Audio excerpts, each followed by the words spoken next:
Hola, muy buenos días. Aquí en Iluminando Nuestra Sombra, como les comentábamos anteriormente, viene la entrevista de Alondra Vera, que es nieta de Fresia Castro, que es la creadora del método de la glándula pineal. Ella nos va a contar su experiencia de qué significa para ella, cuáles son los sentimientos potentes que tiene ella de pertenecer a esta familia, donde están todos involucrados en el tema de la glándula pineal. Acá estamos viendo, como mencioné anteriormente, cómo un patrón poderoso y positivo se va repitiendo de generación en generación. No solo los dolorosos y fuertes, sino también los luminosos. Veamos. Estamos con Alondra Vera Thompson, actriz, quien nos va a hablar acerca de lo que significa haber sido nieta de Fresia Castro y haber nacido en el momento en que ella estaba creando prácticamente el método. Cuéntanos, Alondra, buenos días. ¿Cómo ha sido tu experiencia de haber nacido en ese momento y si consideras que el método ha sido parte de tu vida? Igual es compleja la pregunta porque, siempre me han preguntado. Por ejemplo, yo trabajo con mi abuela en los talleres del desierto de chica, cuando lo hacíamos en Paniri primero, después en Chiu Chiu. Y siempre la gente me ha preguntado qué significa ser la nieta de Fresia Castro. Y en realidad es como responder, es como, pucha, es normal para mí, po. Yo nací en esa familia, llegué a ese lugar, pero si ahora lo pienso, es como, claramente había una misión de por medio que yo naciera en esa familia y yo siempre he creído, porque es lo que mi abuela también me ha inculcado en mi familia en sí, que uno elige con la familia que viene desde antes. Entonces, de cierta manera, siento que nos elegimos para un plan común y que, no sé, pues yo creo que el día de la presentación fue un momento en el que nos dimos cuenta, yo creo que yo y mi abuela, que finalmente yo también iba a seguir su camino, lo que ella ya había construido, desde mi lugar, que es ser actriz y ahora prepararme para ser pedagoga teatral, desde ese lugar, pero con el mismo sentimiento. ¿Cómo fue esto de nacer en una familia pinealista y de crecer en una familia pinealista? O sea, para mí fue súper hermoso, o sea, imagínate ahora que estamos en Santiago, en una ciudad tan llena de bulla, de ruido, que a mí me gusta igual. Pero haber tenido el honor de haber crecido en el desierto, en un poblado donde yo tenía la libertad de salir a jugar sola a los lugares más recónditos donde yo quisiera estar, sin miedo a que me pasara nada, viviendo la magia, viviendo con historias que nos contaban. Por ejemplo, nosotros salíamos en el desierto con mi primo a buscar puntas de flecha, por ejemplo, y esa era nuestra entretención. ¿Tu primo también nace en ese momento? Es que es otro primo, es un primo como primo lejano, es como mi hermano en realidad, ¿Ya? que es hijo de una muy buena amiga de mi abuela. Ah, ya. Y que ella también es como mi madre un poco. Y con él vivimos toda esta experiencia de estar en el desierto, de ir a buscar agua de vertiente.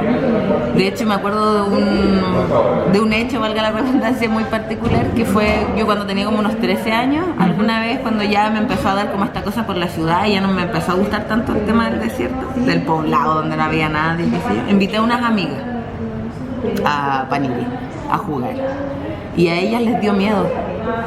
Y yo nunca antes había sentido miedo por ese, no sé, por el sonido del silencio, por ejemplo, que es como un pito, que para mí era súper normal sentirlo, o la vibración del volcán, la soledad.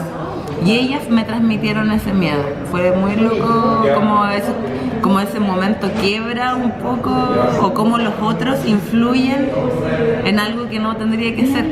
No sé cómo explicarlo bien, pero finalmente eso, como ellas transformaron una realidad con un comentario, con un sentimiento. Y ahí, bueno, ya estaba más grande, adolescente, ya como que me dejó de gustar tanto ir porque ya buscaba otras cosas, pero en la infancia misma lo disfruté a concho. ¿Cuál crees tú que sería una diferencia entre tu crianza y la crianza de otros niños de tu edad en ese momento? En todo sentido, yo creo. De partida fui súper poco al jardín, porque en ese tiempo vivíamos casi en el desierto. Entonces, casi jardín no tuve. Como lo que te digo, como esta cosa de la magia, como de no perder la magia. Yo creí, no sé, pues, en hadas, en duendes, en todas las cosas, y lo sigo creyendo. Pero no sé, el viejito Pascuero, por ejemplo, creía hasta los 14 años, así era como ya la niña, así que le pasa. Y siempre ha sido así, como que siempre he tenido como esa conexión con lo mágico, con creer que las cosas existen, con verlas. Yo veía las cosas, ¿cachai? Para mí eran tangibles, yo veía un hada, ponte tú volando. Había un lugar que se llamaba la Cueva de los Gnomos, veía los gnomos, ¿cachai? Que eran lugares que nosotros les poníamos ese nombre, era como esta fantasía que creábamos en torno al lugar, pero que finalmente era real. Entonces yo creo que esa es la gran diferencia, como que nunca se me limitó a dejar de creer.